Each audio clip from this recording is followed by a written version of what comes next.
നമസ്കാരം. ശബരിമല സ്വർണ്ണമോഷണ കേസിലെ മുഖ്യപ്രതി അല്ലെങ്കിൽ ആസൂത്രകൻ ഉണ്ണികൃഷ്ണൻ പോറ്റിയാണ്. ഉണ്ണികൃഷ്ണൻ പോറ്റി തിരുവനന്തപുരം ജില്ലയിലെ പുളിമാത്തിൽ താമസിച്ചിരുന്ന, എന്നാൽ ബാംഗ്ലൂർ ആസ്ഥാനമായി പ്രവർത്തിച്ചിരുന്ന ഒരു പോറ്റിയായിരുന്നു. പല ക്ഷേത്രങ്ങളിലും പൂജ ചെയ്യാൻ അദ്ദേഹം പോകുമായിരുന്നു. അങ്ങനെ ആ പൂജാരിയായ പോറ്റി ശബരിമലയിൽ എത്തുന്നു. ശബരിമലയിലെ തന്ത്രിയുടെയും ദേവസ്വം ബോർഡ് പ്രസിഡന്റിന്റെയും ഒക്കെ ആളായി മാറുന്നു. അവിടെ പ്രത്യേക സ്ഥാനത്തെത്തുന്നു. അതായത് പോറ്റിക്കൊരു നിയന്ത്രണവുമില്ലാതെ ശബരിമലയിലെത്താം, അവിടെ എല്ലാ കാര്യങ്ങളിലും ഇടപെടാം, പൂജകളിലും വഴിപാടുകളിലുമൊക്കെ പോറ്റിക്ക് ഒരു റോള് കൈവരുന്നു. അങ്ങനെ എത്തപ്പെട്ട ഈ പോറ്റിയെ രാഷ്ട്രീയക്കാരും തന്ത്രിയും ദേവസ്വം ബോർഡ് ഉദ്യോഗസ്ഥരും ഒക്കെ ചേർന്ന് അവരുടെ സാമ്പത്തിക ഇടനിലക്കാരനാക്കി മാറ്റുന്നു. നേരിട്ട് മോഷ്ടിക്കാൻ പ്രയാസമായതുകൊണ്ട് ഒരു ഇടനിലക്കാരനെ അവിടെ കൊണ്ടുവന്ന് അദ്ദേഹത്തിന് സ്പോൺസർ എന്ന വേഷം കെട്ടിച്ചു കൊടുത്ത് പല തട്ടിപ്പുകൾക്കും നേതൃത്വം കൊടുക്കാൻ മുമ്പിൽ നിർത്തുന്നു. അങ്ങനെ പോറ്റി സർവശക്തനായി മാറുന്നു. ദേവസ്വം ബോർഡ് ഉദ്യോഗസ്ഥരെ, ദേവസ്വം ബോർഡ് അംഗങ്ങളെ, ഒപ്പം തന്ത്രി അടക്കമുള്ള മറ്റ് അധികാര കേന്ദ്രങ്ങളെ, അവരുടെ എല്ലാം സ്വന്തമായി പോറ്റി മാറുന്നു. അങ്ങനെ 2019 മുതൽ വലിയ തോതിൽ മോഷണം ആരംഭിക്കുകയാണ്. അതിനർത്ഥം അതിനു മുൻപ് ശബരിമലയിൽ മോഷണമില്ല എന്നല്ല. ശബരിമലയിൽ എക്കാലത്തും മോഷണമുണ്ട്. അവിടെ കിട്ടുന്ന നേർച്ചപ്പണം പോലും അടിച്ചു മാറ്റാൻ വിദഗ്ധന്മാർ പരിശീലനം സിദ്ധിച്ച് അവിടെ എത്തിയിട്ടുണ്ട്. കാരണം ഭക്തർ ബില്ല് നോക്കാതെയും കണക്ക് നോക്കാതെയുമാണ് പണം നിക്ഷേപിക്കുന്നത്. എന്നാൽ പോറ്റിയും കൂട്ടരും നടത്തിയ മോഷണം ഇത്രയേറെ വിവാദമാകാൻ കാരണം അവർ ഭഗവാനെ പോലും അടിച്ചു മാറ്റാൻ ശ്രമിച്ചു എന്നതാണ്. അവിടെ ഉണ്ടായിരുന്ന സ്വർണ്ണ പാളികൾ, സ്വർണ്ണ ശില്പങ്ങൾ, സ്വർണ്ണ കൊടിമരം എല്ലാം അഴിച്ച് അവർ വിറ്റ് പുട്ടടിച്ചു. വലിയ ധനാഢ്യന്മാരായി മാറി. ആ ആസൂത്രകനായിരുന്നു പോറ്റി. പോറ്റിയാണ് ആദ്യം അറസ്റ്റ് ചെയ്തത്. ഇന്നലെ ആ പോറ്റി കൈയും വീശി നല്ല പളപളപ്പൻ ചുവന്ന ഷർട്ടൊക്കെ ഇട്ട് പുഞ്ചിരിച്ചുകൊണ്ട് പുറത്തേക്ക് ഇറങ്ങി വരുന്ന കാഴ്ച നമ്മൾ കണ്ടു. ജയിലിൽ നിന്ന് ഏതാണ്ട് 110 ദിവസമാണ് പോറ്റി ജയിലിൽ കഴിഞ്ഞത്. ഈ 110 ദിവസത്തിന് ശേഷം യാതൊരു കുറ്റബോധവുമില്ലാതെ, ഒരു തരത്തിലുള്ള ക്ഷീണവും അനുഭവപ്പെടാതെ നല്ല പുഞ്ചിരിച്ചുകൊണ്ട് പോറ്റി ഇറങ്ങി വരികയാണ്. പോറ്റിയെ കാത്ത് ഭാര്യയും സഹോദരിയും ഒക്കെ വാഹനത്തിലുണ്ട്. വാഹനത്തിൽ കയറിപ്പോയി. മാധ്യമപ്രവർത്തകരുടെ ചോദ്യത്തിന് ഉത്തരം പറഞ്ഞില്ല, സ്വാഭാവികം. എന്നാൽ പ്രകോപിതനായില്ല. മാധ്യമപ്രവർത്തകരോട് തട്ടിക്കയറാൻ പോലും അദ്ദേഹം കൂട്ടാക്കിയില്ല. പോറ്റിയുടെ വീട്ടിലേക്ക് പോയി. ഇത് ഒരു ഒത്തുതീർപ്പാണ് എന്ന ആരോപണം പ്രതിപക്ഷം ഉയർത്തുന്നുണ്ട്. എന്നാൽ അന്വേഷണത്തിന് മേൽനോട്ടം കൊടുക്കുന്ന കോടതി അത് സമ്മതിക്കുന്നില്ല. ഹൈക്കോടതിയുടെ ദേവസ്വം ബെഞ്ച് 2 ജഡ്ജിമാർ, ജസ്റ്റിസ് രാജാ വിജയരാഘവനും ജസ്റ്റിസ് KV ജയകുമാറും, രണ്ടുപേരും പറയുന്നു ഇതൊരു കൊലപാതക കേസ് പോലെയോ റേപ്പ് കേസ് പോലെയോ പെട്ടെന്ന് തെളിവുകൾ കണ്ടെടുത്ത് അന്വേഷണം പൂർത്തിയാക്കാൻ പറ്റുന്ന കേസല്ല. ഇത് വളരെ സങ്കീർണമായൊരു കേസാണ്. ഒന്നിനുമേൽ ഒന്നായി ചുറ്റിപ്പിണഞ്ഞു കിടക്കുന്നു. അതിൻ്റെ അന്വേഷണം നീണ്ടുപോകും. അതുകൊണ്ട് ധൃതി പിടിച്ച് അന്വേഷണം നടത്തി കുറ്റപത്രം സമർപ്പിച്ചാൽ യഥാർത്ഥ പ്രതികൾ രക്ഷപ്പെടുന്ന സാഹചര്യമുണ്ടാവും. ഇപ്പോൾ അവർ 90 ദിവസത്തിന് ശേഷം പുറത്തേക്ക് പോവട്ടെ. പക്ഷെ അവരെ ചുറ്റിപ്പറ്റിയുള്ള അന്വേഷണങ്ങൾ നടക്കുകയാണ്. തെളിവുകൾ കൂടുതൽ കിട്ടിക്കൊണ്ടിരിക്കുകയാണ്.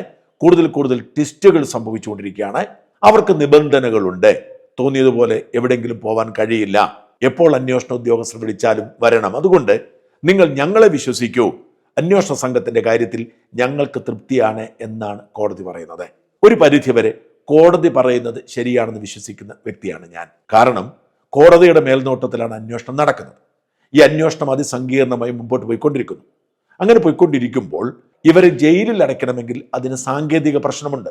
ഇത് പലരും മനസ്സിലാക്കുന്നത്. അതുകൊണ്ടാണ് ഇന്നലെ ഞങ്ങളൊരു ഒപ്പീനിയൻ പോൾ ഇട്ടത് ഒത്തുകളിയാണെന്ന്. ഭൂരിപക്ഷം പേരും ഒത്തുകളിയാണെന്ന് പറഞ്ഞു.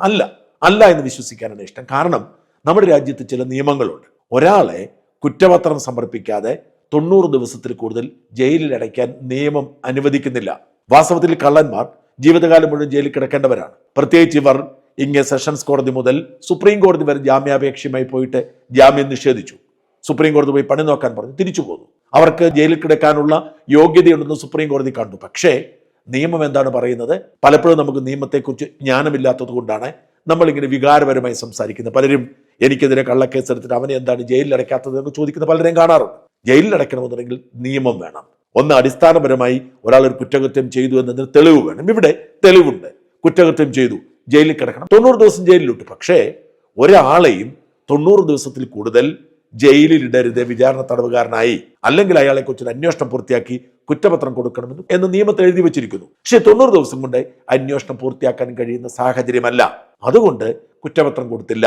തട്ടിക്കൂട്ടി കുറ്റപത്രം കൊടുത്ത് പ്രതികൾ രക്ഷപ്പെടുന്നതാണോ അതോ അന്വേഷണം പൂർത്തിയായതിനു ശേഷം അവർ ശിക്ഷിക്കപ്പെടുന്നതാണോ ഉചിതം എന്ന ചോദ്യത്തിന് കോടതി പറയുന്നു അവർ തൽക്കാലം ജാമ്യം എടുത്ത് പോകട്ടെ എന്ന്.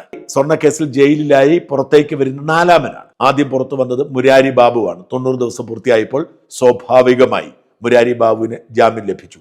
ആദ്യം അറസ്റ്റ് ചെയ്ത് ഉണ്ണികൃഷ്ണൻ പോറ്റി ആയിരുന്നെങ്കിലും ഉണ്ണികൃഷ്ണൻ പോറ്റിയുടെ 2 കേസിലും പ്രതിയായിരുന്നു. രണ്ടാമത്തെ കേസിൽ അറസ്റ്റ് രേഖപ്പെടുത്തിയത് വൈകിയായതുകൊണ്ടാണ് 110 ദിവസം ജയിലിൽ കിടന്നത്. എന്നാൽ മുരാരി ബാബു 90ാമത്തെ ദിവസം പുറത്തേക്ക് വന്നു. പിന്നീട് വന്നത് ഒരു ശ്രീകുമാറാണ്. പക്ഷെ ശ്രീകുമാറിനെ ജാമ്യം ലഭിക്കുകയാണ് ചെയ്തത്. 90 ദിവസം ജയിലിൽ കിടന്നതിന്റെ പേരിലല്ല. ശ്രീകുമാറിന്റെ മേൽ ചുമത്തിയിരിക്കുന്ന കുറ്റം തെളിയിക്കാൻ പറ്റിയ രേഖകൾ കോടതിയിൽ എത്തിക്കാൻ അന്വേഷണ സംഘത്തിന് സാധിച്ചില്ല.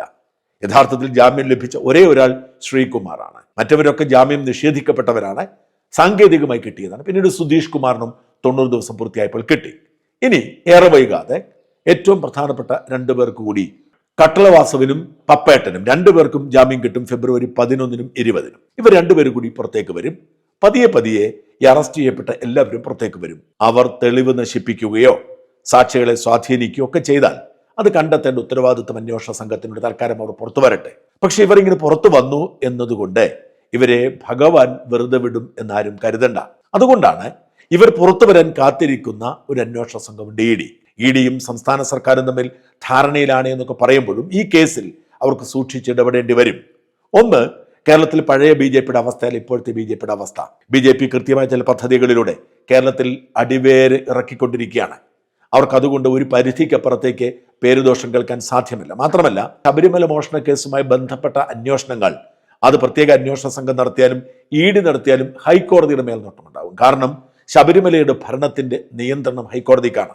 മറ്റ് കേസുകളിൽ നിന്ന് വ്യത്യസ്തമായി ഇത് ഹൈക്കോടതി മേൽനോട്ടം വഹിക്കാൻ കാരണം ഹൈക്കോടതിയുടെ മേൽനോട്ടത്തിലാണ് ശബരിമലയുടെ ഭരണം കഴിഞ്ഞ കുറേ കാലമായി പോകുന്നത്. ദേവസ്വം ബോർഡാണ് ഭരിക്കുന്നത്, സർക്കാരാണ് ദേവസ്വം ബോർഡിനെ നിയോഗിക്കുന്നത്. മോഷണം നടത്തുന്ന നേതാക്കളും ദേവസ്വം ബോർഡുകാരും ചേർന്നാണ് എന്നതൊക്കെ സത്യമാണെങ്കിലും ഹൈക്കോടതി ഒരു സ്പെഷ്യൽ കമ്മീഷണറെ നിയോഗിച്ചിട്ടുണ്ട്. ഈ സ്പെഷ്യൽ കമ്മീഷൻ അറിയണം അവിടെ എന്ത് നടക്കുന്നത്. അങ്ങനെ ഒരു സ്പെഷ്യൽ കമ്മീഷൻ ഉണ്ടായിരുന്നത് കൊണ്ടാണ് ഈ കൊള്ളയൊക്കെ ലോകമറിഞ്ഞത്. അതുകൊണ്ട് തന്നെ EDക്ക് ഒരു പരിധിക്കപ്പുറത്തേക്ക് ഇറങ്ങിക്കളിക്കാൻ പ്രയാസമാണ്. ED ഇവിടെ അവരുടെ എഫ്ഐആർ എന്നതിന്റെ പേര് ECR എന്ന് മറ്റുമാണ്, അത് രജിസ്റ്റർ ചെയ്ത് കാത്തിരിക്കുകയാണ്. ഹൈക്കോടതി നിയോഗിച്ച പ്രത്യേക അന്വേഷണ സംഘം പ്രതി ചേർത്ത എല്ലാവരെയും, അത് കൂടാതെ മറ്റു ചിലരെ കൂടി ഉൾപ്പെടുത്താൻ ഉദ്ദേശിക്കുന്നുണ്ട് എന്നാണ് ED പറയുന്നത്. സാക്ഷിയായി ആയിരിക്കും ഉൾപ്പെടുത്തുന്നത്, പക്ഷേ അവരൊക്കെ പ്രതികളാവുന്ന സാഹചര്യം ഉണ്ടാവും. ഇവിടെ ED ആദ്യം ചോദ്യം ചെയ്യാൻ ആഗ്രഹിക്കുന്നതും ആദ്യം അറസ്റ്റ് ചെയ്യാൻ ആഗ്രഹിക്കുന്നതും ഉണ്ണികൃഷ്ണൻ പോറ്റിയെ തന്നെയാണ്. കാരണം ഇതിന്റെ ആസൂത്രകൻ പോറ്റിയാണ്. പോറ്റിയെ ചോദ്യം ചെയ്തതിന് ശേഷം മാത്രമേ ഇതിന്റെ വ്യാപ്തി.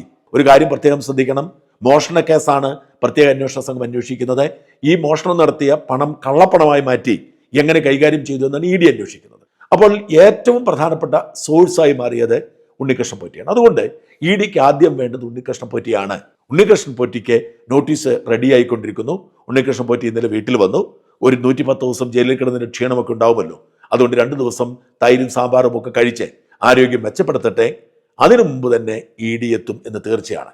നോട്ടീസ് കൊടുത്ത് വിളിക്കും. ED വിശദമായി ചോദ്യം ചെയ്യലിലേക്ക് കടക്കും. EDയുടെ ചോദ്യം ചെയ്യൽ നമ്മുടെ കേരള പോലീസിന്റെ ചോദ്യം ചെയ്യൽ പോലെ അല്ല, തികച്ചും വ്യത്യസ്തമായ രീതിയിലാണ്. വലിയ സമ്മർദ്ദം കൊടുത്ത് ചോദ്യം ചെയ്യാൻ EDക്ക് അറിയാം. ആ ചോദ്യം ചെയ്യലിലേക്ക് കടക്കുന്നതോടെ പോറ്റി വീണ്ടും ജയിലിലായേക്കും. ED കസ്റ്റഡിയിലെടുത്ത് ജയിലിലിടും. പോറ്റി മാത്രമല്ല, പോറ്റിയിലൂടെ, ഓർക്കണം, പ്രത്യേക അന്വേഷണ സംഘം പോറ്റിയിലാണ് തുടങ്ങിയത്. അതുകൊണ്ട് ED പോറ്റിയെ കാത്തിരിക്കുകയായിരുന്നു. പോറ്റിയെ അറസ്റ്റ് ചെയ്ത് ജയിലിലടയ്ക്കുകയും പോറ്റിയിലൂടെ പുറത്തേക്ക് വരുന്ന മറ്റുദ്യോഗസ്ഥന്മാരെ എല്ലാം, നമ്മുടെ വാസുവിനെയും പത്മകുമാറിനെയും അടക്കം എല്ലാവരെയും അറസ്റ്റ് ചെയ്യുന്ന സാഹചര്യം ഉണ്ടാവുകയും ചെയ്യും എന്നാണ് ED കേന്ദ്രങ്ങൾ തന്നെ നൽകുന്ന സൂചന. ഭഗവാൻ ഇവരെ പുറത്തുല്ലസിക്കാൻ, ആനന്ദിക്കാൻ വെറുതെ വിടുകയില്ല. അവർക്ക് ജയിൽവാസമാണ് കാത്തിരിക്കുന്നത്.